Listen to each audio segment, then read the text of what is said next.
I'm delighted to be here, and not by way of reciprocity. I want to commend Richard for organizing this very timely and compelling conference. I suspect that when Richard, and it's very much a family affair, his wife and daughters are all engaged along with his associates. I suspect when they went about to conceive of the conference, they did not have in mind that we would be meeting at a time when terrorist rockets would be targeting Israeli civilian populations. And Richard, I heard from my own daughter yesterday, you know, when you're told that your grandchildren are sitting in bomb shelters, it brings it home in a way that nothing else can, the inhumanity of the assaults on Israel.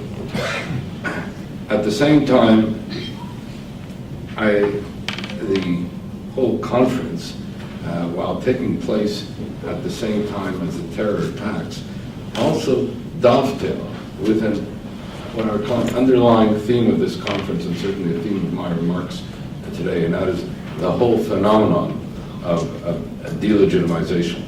You know, if one thinks about it, one looks back, that it was the terror onslaught from 2000 to 2002, so expertly described by Ambassador Dermer, which led to the establishment of the, and Richard describes it so perfectly, as the terror prevention security fence in his book on the Hague Odyssey, which I commend to all of you. It'll also allow me to just skip a lot of things and just reference the book, which in its essentials covers these themes so well. And in particular, what one saw there, and one sees in the Hague Odyssey, is that the erection of the terror prevention security fence led to the advisory opinion of the International Court of Justice, and was yet another case study in the phenomenon of not so much delegitimization, but the laundering of delegitimization, the masking of it, as it were, under the rule of law, under international judicial authority and the like. Which probably led me to say at the time, in 2004, I happened to have been a Minister of Justice in Canada, not only to critique the advisory opinion itself, but to say at the time that the court did not have jurisdiction to begin with. All this put forth and as I say, compellingly described by Richard. And if we think to several years after that, when we had again the terror assaults from Gaza, not unlike what we're experiencing now in 2009, that led to, if we recall, the infamous Goldstone report. Yet again, another case study, what I would call the laundering of delegitimization, in this instance, under the culture of human rights. Let us not forget that Goldstone was not just something that was contrived out of thin air. The Goldstone report was the outcome of a prejudicial mandate by the UN Human Rights Council, itself responsible as the kind of repository for international human rights law standard setting, and which predetermined the outcome of the Goldstone report in its very terms of reference, establishing the Goldstone Commission. So all this evinces as well that which Ambassador Dermer so effectively referred to as the reversal of causality. And this brings me to my particular theme today, because I suspect that at this point, it's not surprising that delegitimization has become a buzzword to denote today the assault on Israel's legitimacy, if not its right to exist, and always, of course, its right to defend itself. And that has spawned a veritable conference industry on this topic. It's hard to go anywhere today without seeing a conference on delegitimization. But very often, these conferences are taking place amongst ourselves. I have to tell you that amongst my colleagues in Parliament, delegitimization is not a common buzzword of discourse. It is something that when we say it, we know exactly what we mean by it. But to those who we need to convey it, they don't speak that same kind of language, not because they begin with some sort of inimical approach to Israel's, its rights, its legitimacy, but simply this is not the Weltanschauung in which they live. And I always say that the test for us is how do we make the case to the non-Jewish universe? How do we make the case, and in my instance, to my fellow parliamentarians or academics or jurists and the like? Because that's where the battle regarding delegitimization is being acted out. And the concern that I have at this point is not the phenomenon of delegitimization itself. It's what I call the laundering or masking of delegitimization under the universal public values.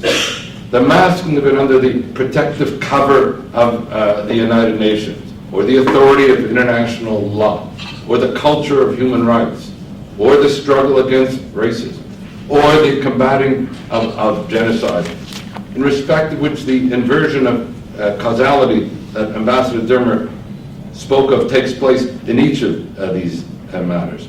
But where, for purposes of the laundering of delegitimization, can be summed up by saying the attempt to portray Israel as the enemy of all that is good and the repository of all that is evil. And if you can succeed in that kind of characterization through the laundering of delegitimization, then you can impugn not only Israel's right to defend itself, so that when it defends itself it's portrayed as an international outlaw, but even begin to impugn its legitimacy, if not in fact its right to exist. But I want to say that despite all the attention that delegitimization has enjoyed now for the last decade, delegitimization is not a new phenomenon. In effect, delegitimization has always been with us. It is concurrent with the establishment of the state of Israel itself, when Israel was spoken of at the time as an original sin. It found expression in the run-up to the Six-Day War, and I remember then being a student at the Hebrew University of Jerusalem at that time before and during the war. But I still remember at the time when Israel was spoken of as a congenital act of aggression. Not what Israel did was the problem, but the very fact that Israel existed. But these were very blatant attacks on Israel's legitimacy, and therefore they were more easily dismissible, because, as I say, if you refer to Israel as a congenital act of aggression, then it's easily dismissible. The laundering of delegitimization began, in effect, with the Zionism as Racism resolution in 1975, which the late Senator Daniel Moynihan summed up the phenomenon of laundering, not just delegitimization, of laundering, by saying that the Zionism is Racism resolution gave the abomination of anti-Semitism, as he put it, the appearance of international legal sanction. And we have gone a long way since the Zionism is Racism resolution, both in the nature of the assaults and in the laundering of that assault. But something else was going on at the same time at the Zionism is Racism resolution, which we were all engaged in, but something else was going on which we were not taking notice of at the time. And I'm speaking here of the parallel, in 1975, of the parallel development of the international human rights revolution, of which the Helsinki Final Act was a case study, and yes, we invoked that in the struggle for Soviet Jewry, and the whole International Bill of Rights at the time, which led Father Robert Drinan, a former U.S. congressman and an icon of the struggle for Soviet Jewry, to say something that we may not have been paying enough attention to at the time, when he said that the elevation of human rights into an international juridical norm is the most dramatic development in contemporary jurisprudence. Now, I have to say that as a law professor and human rights lawyer in the mid-70s, I found myself living in two universes. One universe, of course, was the law, human rights universe, which Jews were living in as well, but mainly, almost wholly, with respect to the struggle for Soviet Jewry at the time. The other universe that was going on was the obverse side of that human rights revolution, today spoken of as lawfare, which I would refer to more broadly as the laundering of delegitimization, which was taking place, frankly, under the radar screen. Let me just give you a quick snapshot of what was happening in 1975, at the same time as the Zionism is Racism resolution, where the delegitimizers, if I can use that term, were invoking the whole of universal public values, protective cover of the UN, human rights, international law, and the like, for the purposes of the laundering of delegitimization. And so it was, and I'm going to use only one case study, and that is the work of the UN specialized agencies at the time. And so it was then that Israel was held out to be the enemy of labor. Evidence? I can say alleged, but that's not evidence. The resolution of the International Labor Organization at the time and since, condemning Israeli suppression of trade unionism. The enemy of health. Evidence? The resolution of the World Health Organization at the time, condemning alleged Israeli poisonings of Palestinians on the West Bank. The enemy of culture. Evidence? The resolution of UNESCO, condemning Israeli desecration of historic sites in East Jerusalem and West Bank and the like. The enemy of women.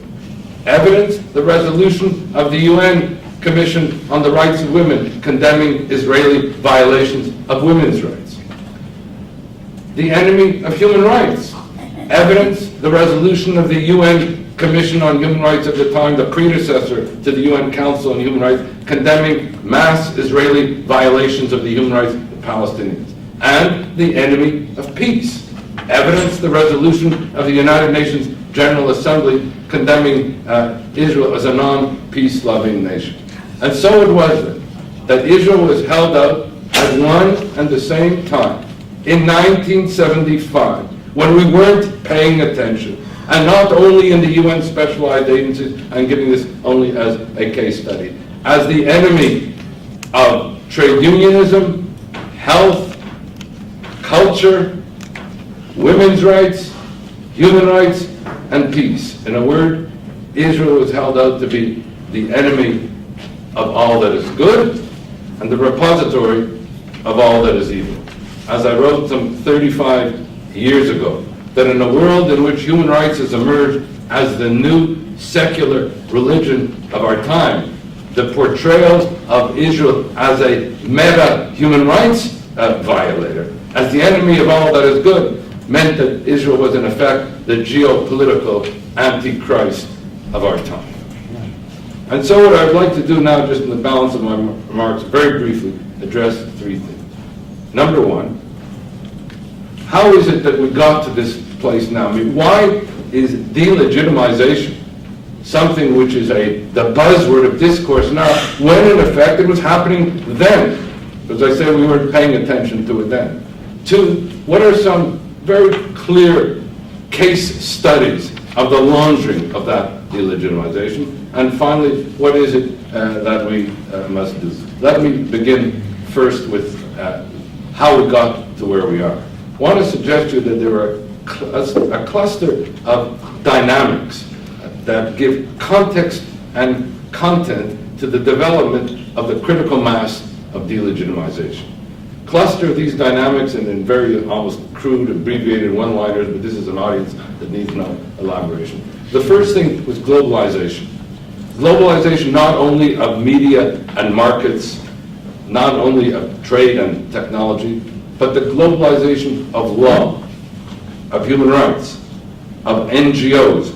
That was a good thing. That's the positive side of lawfare, if you want to say L-A-W-F-A-I-R. But there was the darker side of lawfare. that we were not appreciating, and that was the developing dynamics of the laundering of delegitimization, among others, under the cover of law. The second thing was the and we weren't paying much attention to this as well, but it was happening, and of course now when I say it, you say, of course. But at the time, and one has to be anticipatory and preemptive, rather than being dilatory and reactive when it's after the fact and you're playing catch-up. At the time, we saw the reconfiguration of the Arab-Israeli conflict as the Israeli-Palestinian conflict. And as my colleague said to me at the time, in 1975, my late and brilliant colleague, Justice Walter Tarnopolsky of the Ontario Court of Appeal, put it very well. He said, as long as the Arabs have said that Israel has no right to exist, they have no case and no standing to make the case. But if it begins to appear that Israel is challenging or denying the Palestinian right to self-determination, then Israel will appear not only to have no case, but no standing to make the case. Now, this is in 1975. We're talking about something 40 years ago, in effect.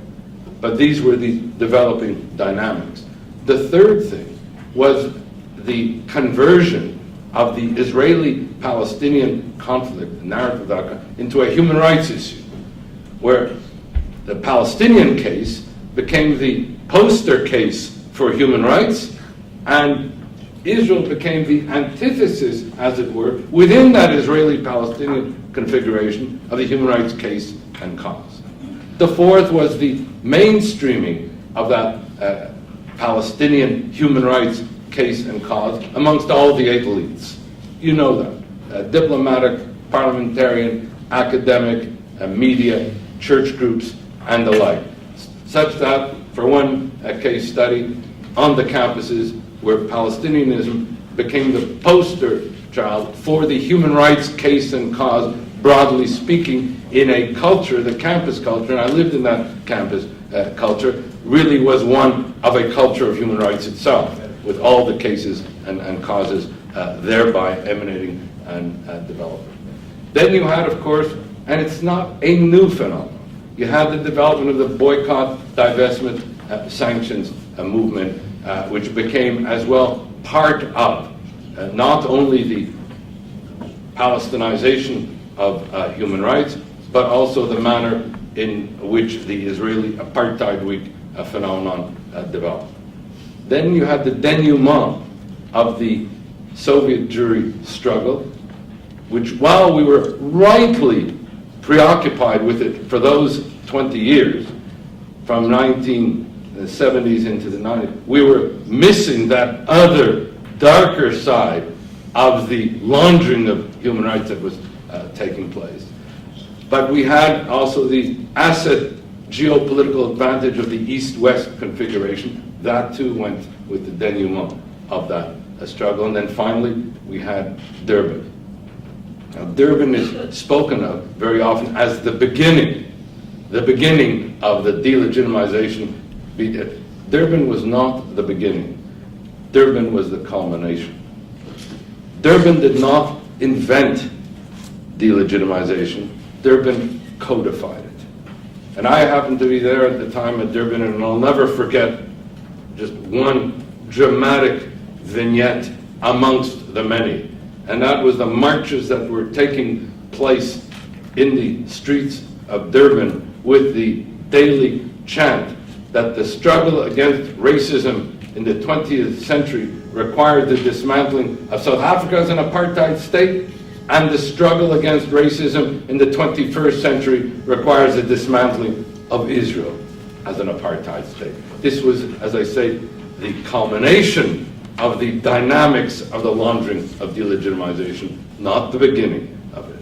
Now let me just go to my second theme, and that is the case studies of the laundering of delegitimization. Very quickly, 4 case studies. Let me begin first with the laundering of delegitimization under the protective cover of the UN. I know that in the Israeli political culture, we all know the conventional wisdom of Shmuma, and I know that the suspect approach with which the UN is understandably approached here in the United States.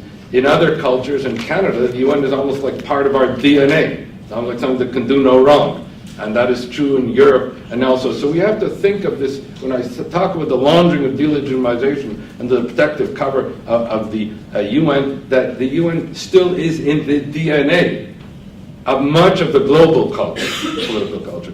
And the Jews were very much present at the creation with respect to the UN, and were very much part of that initial thrust of the internationalization of human rights through the UN. That's part of what we should be doing, rather than dismissing the UN, being at the forefront of reforming the UN, not for the sake of the State of Israel, but for the sake of the integrity of the UN, whose fallout would be countering the dynamics of delegitimization. But let me here give you just one case study of the laundering of delegitimization and the protective cover of the UN. I'm referring to the annual ritual of some 20 to 22 condemnations by the UN General Assembly of Israel. Not only more condemnations than of any other country, but there are only some 4 other similar condemnations at all in a UN General Assembly that meets over 3 months. Now, as someone who is a member of the Canadian delegation to the UN, the problem is not only, though, certainly that, the critical mass of delegitimization through 20 to 22 resolutions. It is the process of that delegitimization over 3 months, when people who are members of those delegations, like I am, are not only diplomats, but they're parliamentarians, they're academics, they're journalists, they're church leaders, they're students and the like. They internalize that critical mass of delegitimization. And so the laundering then becomes part of what the French would call sensibilisation, whereby it becomes part, and most people come to the UN like tabula rasa. They come there with, no real pre-knowledge, and therefore are exposed to that critical mass of delegitimization. And I want to say to you, it's not, when you look at these resolutions, they all read like legal judgments, alleged findings of fact and conclusions of law. And it's not surprising that the main focus for some time now has been on the illegality of Israeli settlements. Let's face it, the US political culture, the Canadian political culture, the Western, we are legal cultures. If you say something is illegal, it's much worse than saying it's stupid or ill-advised or wrong. If you repeat it again and again and frame it within the alleged authority of a UN General Assembly resolution, which then is passed on, etc., then you see how the laundering of delegitimization takes place. And it reminds me of something that was said to me 40 years ago by Osama al-Baz, then the principal advisor to Sadat, and then after to Mubarak. And he said, as soon as Begin became Prime Minister of Israel, he said, if Begin continues to say, if we have no right to Hebron, we will have no right to Tel Aviv, he said, we will show the world that Israel has no right to Hebron, and then the world will realize that Israel has no right to Tel Aviv. And so this focus on the illegality of the settlements has corrosive fallout within a legal culture and within the laundering of delegitimization. The second is the laundering of delegitimization under the authority of international law. I'm very tempted to say, just read Richard Heidemann's book and you'll see this. And not only tempted to say, I'm saying that is the way to really see it in all its manifestations, because really on this second point of the laundering of delegitimization under the authority of international, under the rule of law, you can write a book about it. It isn't only an op-ed and the like. But let me take you just one example, and that is the principle of universal jurisdiction. The principle of universal jurisdiction says that whenever you have a situation of war crimes and crimes against humanity, let alone, God forbid, genocide, then every state has the authority with respect to the prosecution of that war criminal. That was the legal basis for Israel prosecuting Adolf Eichmann at that time, and they invoked in Israel the principle of universal jurisdiction. Well, what has happened now is that principle of universal jurisdiction has been turned on its head and Israeli nationals are singled out in such a way that Israeli ministers have to refrain from travel to countries in Europe, and more recently again, if you live in the UK, lest an arrest warrant be issued for their arrest for alleged war crimes under the principle of universal jurisdiction. In other words, the selective singling out of Israel for prejudicial and discriminatory treatment under the rubric of international law. The third is the culture of human rights. Again, chapter and verse, UN Council of Human Rights. I'll just give one example. One example. As someone who was present there at the UN Council of Human Rights, and witnessed for myself that every session of the UN Council on Human Rights begins with an agenda item 7 that singles out Israel for condemnation even before the hearing begins. A kind of Alice in Wonderland situation whereby both the conviction and the sentence are passed. And an example of that, of course, is agenda item 7, sometimes it's 8, which speaks about Israeli human rights violations in the occupied Palestinian territories, not a matter to be determined, but as a statement of a finding of fact and conclusion of law. The next agenda item, sometimes 8 or 9, is human rights violations in the rest of the world. And this goes on at every meeting of the UN Human Rights Council. And the final one is the laundering of delegitimization under the struggle against racism. Let's face it, one of the worst things you can do in the world today or at any time is to call somebody a racist. The very label supplies the indictment. No further proof is required. And if any further, and that's what led to Moynihan's remarks redesigning the racial roses. But if any further proof is required, what you do today is you label Israel as an apartheid state. And this condemnation of Israel as an apartheid state is not just happenstance. For those who invoke that kind of indictment know very well that apartheid is defined under international law as a crime against humanity.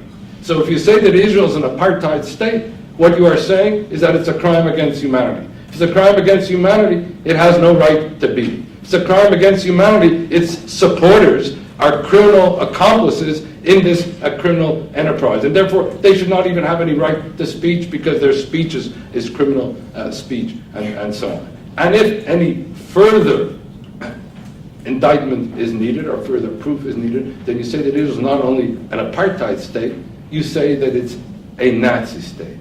If it's a Nazi state, it not only has no right to be, but there is an obligation, even in international law, to make sure that it has no right to be. And so the laundering of delegitimization with respect to the indictment of Israel as both an apartheid and a Nazi state is not an accidental phenomenon. And it is a way not only of denying Israel's legitimacy, its right to exist, its right to defend, but also to silence its supporters, to make of them also criminal accomplices in this criminal enterprise.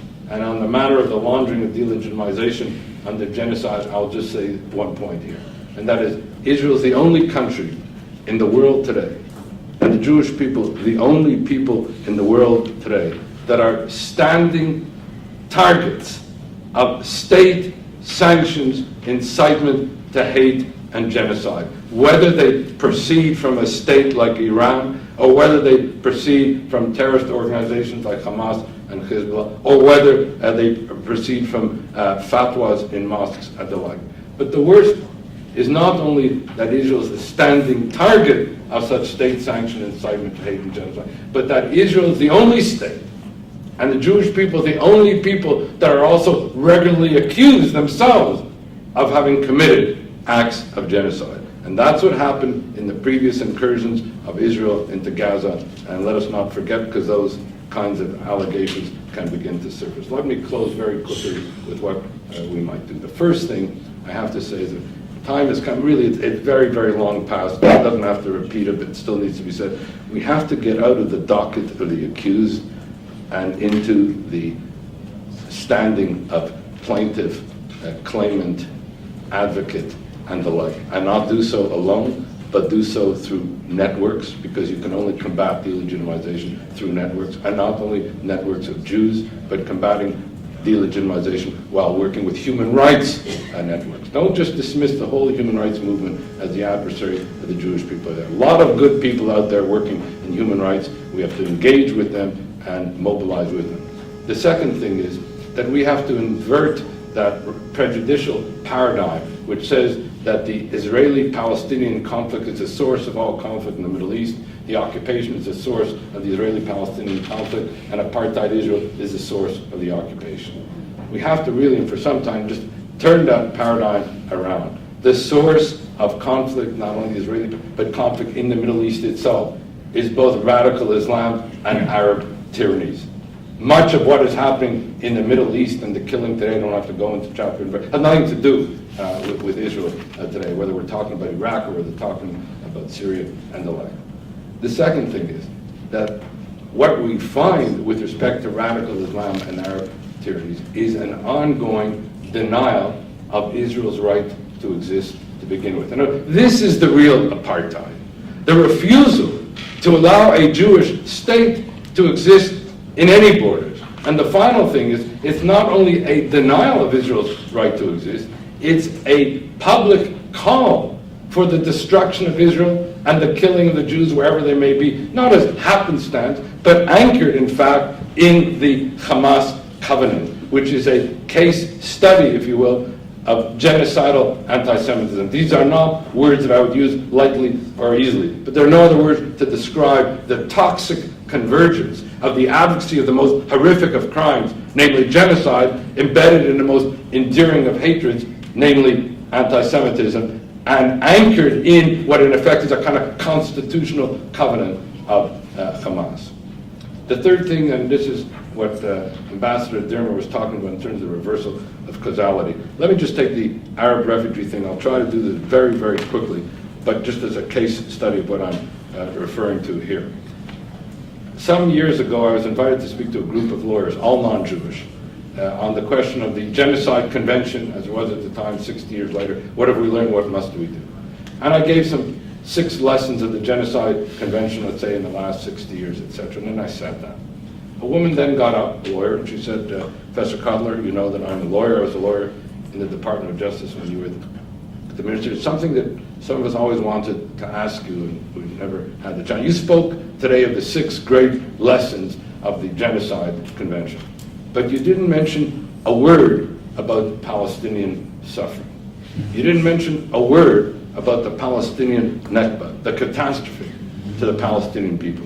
Can you tell us why you didn't say anything about Palestinian suffering, the Palestinian Nakba? And I got up and I said, you know, you're right, the Palestinians have suffered and they continue to suffer. You're right, the Palestinians have suffered a Nakba, a catastrophe.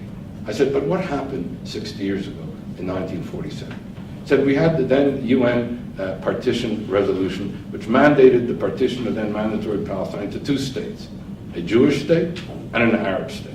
I said the Jewish leadership at the time accepted the resolution, the Arab and Palestinian leadership did not. I said, mind you, they had a right not to accept the resolution if they felt it didn't comport with their interests.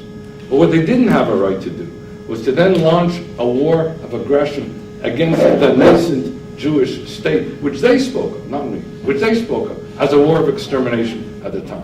What they didn't have a right to do was to then turn on their Jewish nationals living in Arab and Muslim lands, disenfranchising them of their citizenship, stripping them of their rights, dispossessing them of their assets, arresting them, detaining them, torturing them, expelling them. So as a result of these 2 acts of aggression against the nascent state of Israel and against Jewish nationals in Arab lands, we had 2 sets of refugees, Palestinian Arab refugees and Jewish refugees from Arab countries. I said, it's a tragedy to think that if the Arab and Palestinian leadership had accepted the UN partition resolution at the time, we today would be celebrating the 60th, let's say 66th anniversary today of 2 states for 2 peoples. And I sat down.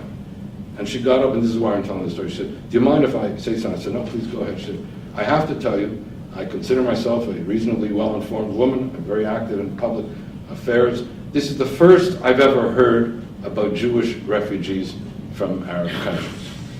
I want to tell you, don't think of where we sit and from where we come Whom do we have to speak to and influence where they are coming from?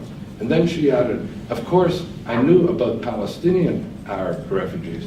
I always thought that this resulted from Jewish ethnic cleansing of the Palestinian people. She said, I'm pleased to hear what you have to say. I guess as a lawyer, I'm going to have to go back and learn. And if I can begin to understand it, she says, it appears to me that there was not only a Nakba to the Palestinians, there was a Nakba to the Jews. And then she used the phrase, there was a double Nakba. And as a lawyer, we have to appreciate who was responsible for the double Nakba. And she sat down. And that's why I closed by saying that when we want to make the case against delegitimization, particularly the laundering of that delegitimization, don't make it in terms of the fact that it's prejudicial to Israel or it's prejudicial to the Jewish people, etc. Make it in terms of the fact of what people out there to whom you need to make the case care about. Tell them that it's prejudicial to the integrity of the UN, that if they care about the UN, they should care about the laundering and delegitimization under the protective cover of the UN. Tell them it's prejudicial to the authority of international law, that if they care about the rule of law, and they care about the authority of international law, they should care about the usurpation of international law in this prejudicial sense. Tell them that this corrupts the culture of human rights, and that if they care about human rights, then they have to care about this corruptive application of human rights, and tell them that it corrupts the struggle against racism, and even in its most profound sense, in terms of the struggle against the real apartheid. It shames the real apartheid. And it corrupts the struggle against the real genocide and the real killing fields, wherever they may be happening today in Africa, in the Middle East. Make the case in terms of where people are, not in terms of where we are now, and not in terms of where we may want them to be, because they're not there yet. Engage them, make the case, inhabit their psyche. We have a powerful, compelling case. And I believe, to use the expression at the end of the day, Netzach Yisrael lo yishaker, justice will prevail. Thank you.